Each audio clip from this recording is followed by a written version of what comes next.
Hello dear friends, कैसे हैं आप सब। मैं उम्मीद करता हूं कि आप लोग बहुत ही अच्छे होंगे।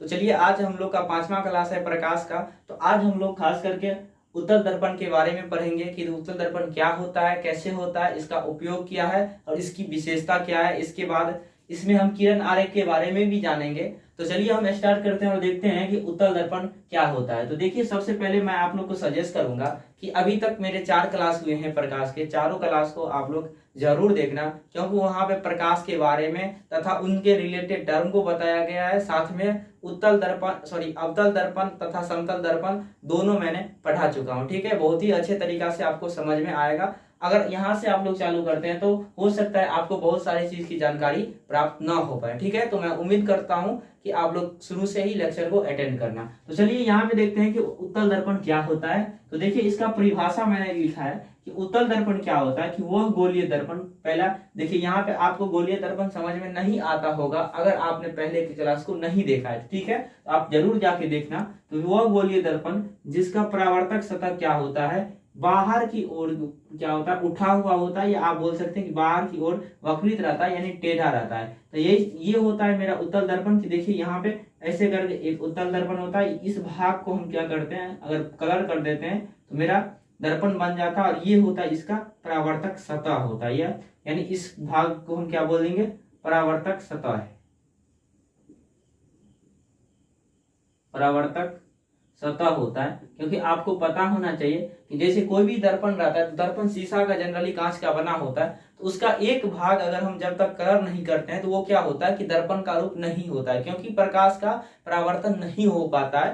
तो इसीलिए दर्पण बनाने के लिए सबसे पहला क्या होना चाहिए, एक भाग रंगा हुआ होना चाहिए। उसके बाद यहाँ पे देखिए, यहाँ पे मैंने P लिखा है, यानी कि ये मेरा पोल हो जाएगा इस दर्पण का। यहाँ पे होता है फोकस दूरी और यहाँ पे होता है इसका सेंटर, और इस लाइन को हम क्या बोलते हैं, प्रधान अक्ष। इन सारी चीजों के बारे में मैंने ऑलरेडी बता चुका हूँ। ठीक है, तो चलिए अब इस उत्तल दर्पण को आप लोग समझ गए होंगे और इसके आगे चलते हैं और देखते हैं कि अब अगला टॉपिक मेरा क्या है। ठीक है, तो चलिए अब हम उत्तल दर्पण का गुण को देख लेते हैं। तो देखिए, ये काफी इंपॉर्टेंट टॉपिक है, आप इसको VVI कर सकते हैं। ये 3 जो है ये काफी इंपॉर्टेंट है आपके ऑब्जेक्टिव सेक्शन के लिए तथा 2 मार्क के सेक्शन के लिए। ठीक है, इसमें पहला देखिए गुण क्या होता है उत्तल दर्पण का, कि इसे अपसारी दर्पण कहते हैं। ये चीज आपको ऑब्जेक्टिव में पूछा जा सकता है कि अपसारी दर्पण जो होता है वो किसे कहते हैं, तो उत्तल दर्पण को कहते हैं। आपको याद रखना है। ठीक है, उसके बाद आपको पूछा जा सकता है कि उत्तल दर्पण को अपसारी दर्पण क्यों कहते हैं। तो आपको जवाब में लिखना है कि इसे अपसारी दर्पण कहते हैं क्योंकि यह क्या करता है, किरणों को फैला देता है। इसका क्या मतलब हुआ कि जैसे कि मान लीजिए आपका ये आपका क्या है, आपका मान लीजिए कि यहाँ पे हम बना देते हैं आपका उत्तल दर्पण। ठीक है, एक मिनट,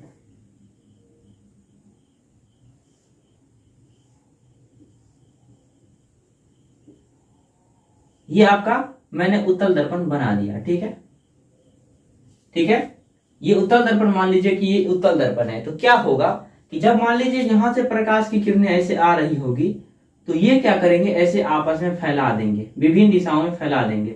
इसीलिए इसे क्या कहते हैं, अपसारी दर्पण कहते हैं। तो मैं उम्मीद करता हूं कि पहला लाइन आपको अच्छे से क्लियर हो चुका होगा और क्वेश्चन कहां से आता है वो भी मैंने आपको बता दिया है। ठीक है, चलिए इसके बाद दूसरा इसमें है कि प्रतिबिंब हमेशा सीधा बनता है और काल्पनिक बनता है। ये भी लाइन आपको याद रखना, आपसे ऑब्जेक्टिव में पूछा जा सकता है। ठीक है, और काल्पनिक के जगह पे क्या आभासी भी लिखा होता है। तो बताइए कि आभासी क्या होता है।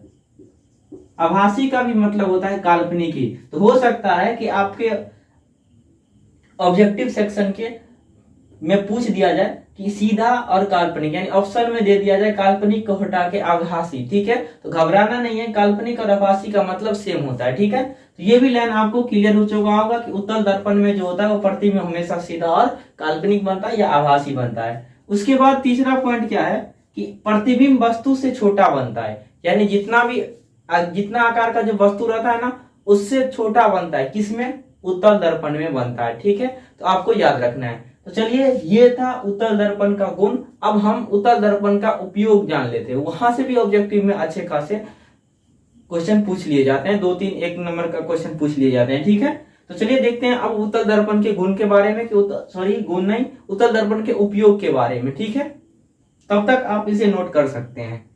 तो चलिए अब हम उत्तल दर्पण का उपयोग को देखते हैं। तो ये भी काफी इंपॉर्टेंट है, आप इसे वीवीआई में नोट कर सकते हैं। तो चलिए देखिए उत्तल दर्पण का उपयोग क्या है। तो पहला उपयोग हम बताते हैं आपको कि वाहनों के साइड मिरर के रूप में।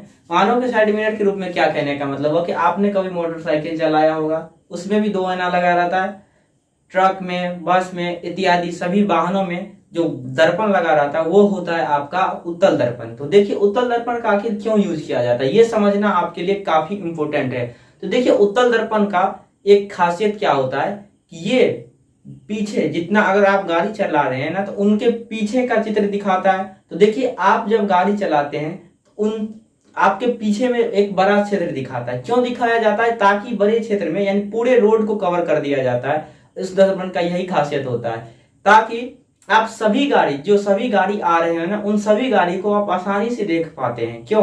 क्योंकि वो उत्तल दर्पण का यही खासियत होता है कि बड़े क्षेत्र में छोटा क्षेत्र को दिखा देना। ठीक है, इसी के कारण सभी गाड़ियों में लगाया जाता है ताकि ड्राइवर उसको आसानी से देख पाए और गाड़ी की एक्सीडेंट न हो पाए। ठीक है, तो इसी के कारण जो होता है वो उत्तल दर्पण को उपयोग किया जाता है। तो सीधा सीधा आप बोल सकते हैं कि बड़ा क्षेत्र को क्या कर दिया जाता है, छोटा क्षेत्र में दिखा दिया जाता है उस दर्पण के अंदर। ठीक है ना, इसीलिए उत्तल दर्पण का उपयोग गाड़ी के साइड मिरर के रूप में किया जाता है। ठीक है, तो पहला पॉइंट आपको क्लियर हो चुका होगा, शायद आप समझ में होंगे। कभी आपने देखा भी होगा ऐसे जनरली कि जब आप बाइक चला रहे होते हैं तो आपने अगर उस दर्पण में देखा होगा तो आप के पीछे जितने सारे गाड़ी दिखाई दे रहे होते हैं आते हुए, सारे गाड़ी आपके एना में आपके दर्पण में दिखाई देता रहता है। ठीक है, तो वो क्या होता है, उसमें उत्तल दर्पण लगा रहता है, यानी वो बड़ा क्षेत्र को क्या करता है, छोटा क्षेत्र में दिखाता है, यानी छोटा करके इमेज को दिखा देता है। ठीक है, तो चलिए अब देखते हैं अपना दूसरा क्या है।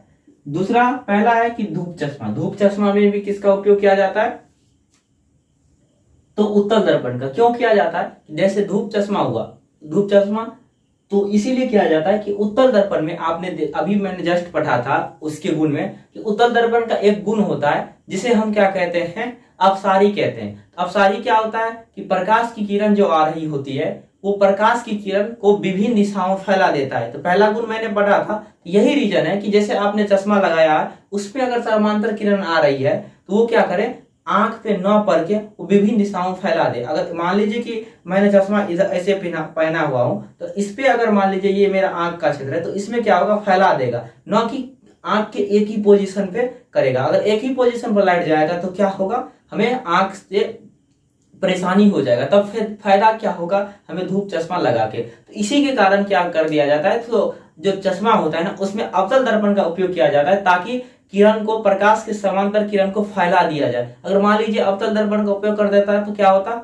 अवतल दर्पण प्रकाश की किरण को एक ही जगह पे पॉइंट कर देता है, यानी हमारा आंख तुरंत जलने लगता, आग सा लग जाता है हमारे आंख में, क्योंकि जितना भी प्रकाश की किरण इतना दूर में आता, चश्मा में पड़ता, उन सारे प्रकाश की किरण को एक ही पॉइंट पे, यानी आंख के अंदर जो काला वाला भाग दिखाई देता है ना उसी पे जाके, लेंस पे ही जाके पड़ता और हमारी आंख ही खराब हो जाती है। इसीलिए धूप चश्मा जनरली उत्तल दर्पण का प्रयोग किया जाता है ताकि प्रकाश को फैला दे और हमारे आंख को राहत में मिले। ठीक है, तो चलिए देखते हैं फिर आगे क्या है।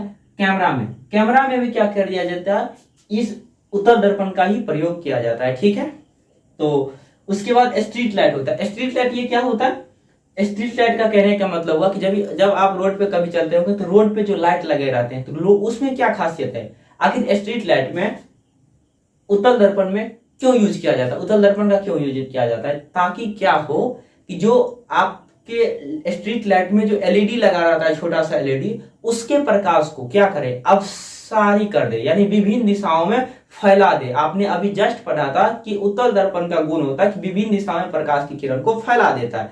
तो इसीलिए स्ट्रीट लाइट में जो होता है वो जो लाइट का शीशा रहता है ना तो वो उत्तल दर्पण का बना हुआ होता है ताकि उसमें प्रकाश की किरण विभिन्न दिशा में फैला दे और पूरे रोड को क्या करे, कवर अप कर ले, पूरे रोड को प्रकाशित कर दे। ठीक है, तो चलिए समझ में आ चुका होगा। फिर बढ़ते हैं इसी के साथ अगला में। देखिए अगला क्या है, इमारत। इमारत का कहने का मतलब, कभी आपने ताजमहल घूमने गया होगा, जामा मस्जिद गया होगा, कुतुब मीनार, एनीथिंग, जहां पे अगर कहीं पे आपने गया होगा तो वहां पे देखा होगा कि एक दर्पण लगा है, मतलब बहुत सारे दर्पण लगे होते हैं, छोटे सा दर्पण लगा होता है। उसका क्या रीजन होता है, तो देखिए उसमें भी उत्तल दर्पण का प्रयोग किया जाता है।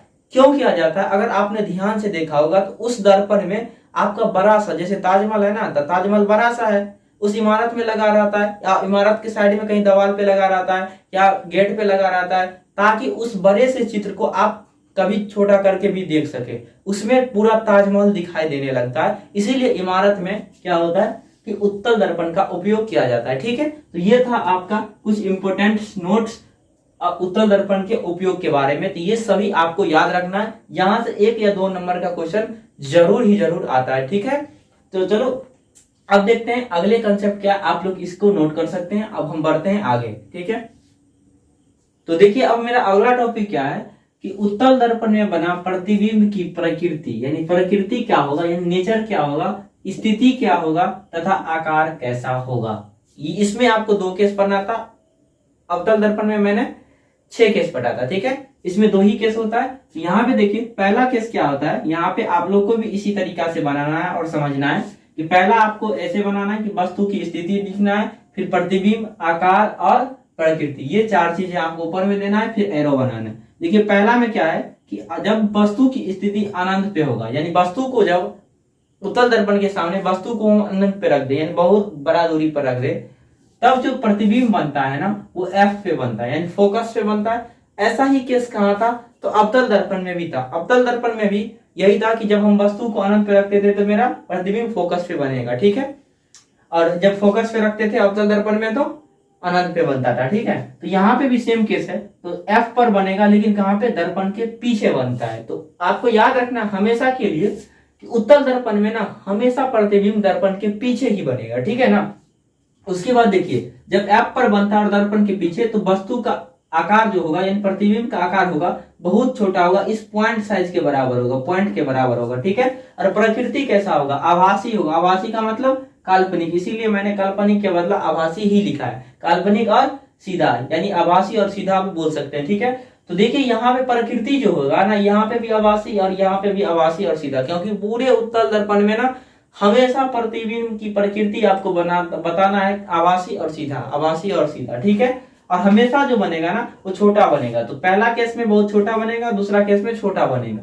तो देखिए दूसरा केस क्या है कि अनंत तथा दर्पण के ध्रुव के बीच में, यानी दर्पण के ध्रुव के बीच में और अनंत के बीच में अगर वस्तु की स्थिति को रखा जाए, तब प्रतिबिंब जो बनता है वो एफ और पी के बीच में, यानी दर्पण के पी तथा एफ के बीच में, ध्रुव और फोकस के बीच में बनता है। कहां पे, दर्पण के पीछे बनता है। ठीक है ना, और कहां कैसा बनता है आकार में, तो छोटा बनता है, आपको याद रखना है। और प्रतिकृति तो क्या होगा, आभासी और सीधा ही होगा। ठीक है, तो ये सारी बातें थी कि उत्तल दर्पण में वस्तु की प्रतिबिंब कहाँ रखते हैं, तो कहाँ प्रतिबिंब बनता है, कैसा बनता है, प्रकृति क्या होता है, नेचर क्या होता है, ये सारी चीजें थी। आपको अच्छे से इसी प्रकार से बना लेना है। इस 2 चीज का हम किरण आरेख के द्वारा भी समझने वाले हैं कि कैसे बनता है। ठीक है ना, तो अब अगला इसे समझ लेते हैं कि किरण आरेख क्या होता है उत्तल दर्पण में बने प्रतिबिंब की प्रकृति के लिए। ठीक है, तो आप लोग इसे अच्छे से नोट कर लेना।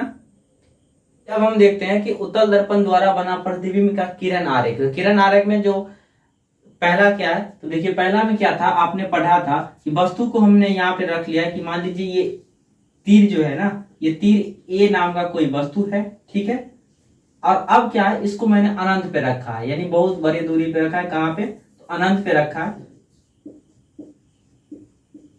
अनंत पे रखा इस वस्तु को। तो यहां से मैंने किरण के प्रकाश को दिया, तो यहां से किरण प्रकाश आ रहा है, आ रहा है, आ रहा है, इस दर्पण पे पड़ा। ठीक है, ऐसा ही होता था। और दर्पण पे पड़ने के बाद क्या हो गया, रिफ्लेक्ट हो गया अपने एंगल में। उसके बाद क्या हुआ, एक किरण ऐसे ऐसे आ रहा है यहाँ पे, दर्पण के पड़ने के बाद दर्पण से क्या हो रहा है, फिर रिफ्लेक्ट अपने ही दिशा में जा रहा है। फिर बहुत सारे ऐसे किरण जाती रहती है, एक कुछ किरण ऐसे आते हैं और ऐसे इसी दिशा में लौट जाते हैं। क्योंकि आपने पढ़ा था कि जैसे यहाँ पे किरण पड़ा, जितना डिग्री का कोण बनता है वो इतना डिग्री से क्या हो जाता है, रिफ्लेक्ट हो जाता है। ठीक है, तो अब यहाँ पे क्या हो रहा है, किरण तो वास्तविक में कट नहीं रहा है, तो हमको क्या करना पड़ेगा कि दर्पण के पीछे हमको कटवाना पड़ेगा। ठीक है, तो यहाँ से अगर प्रकाश इधर से आ रहा है, तो अब देखिए क्या होता है कि यहाँ पे आपको दर्पण का इस किरण को ऐसे मैंने खींच लिया, तो यहाँ पे एफ पे आया, इस किरण को भी यहाँ पे मैंने किया।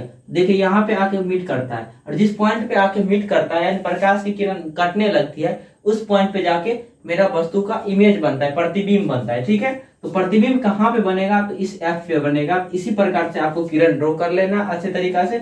यहाँ पे मेरा इस ए का जो होगा, ए का इमेज जो बनेगा, ए डैश, यहाँ पे ए मान लीजिए और यहाँ पे ए डैश, तो ये आपका प्रतिबिंब है। कहाँ पे, एफ पे।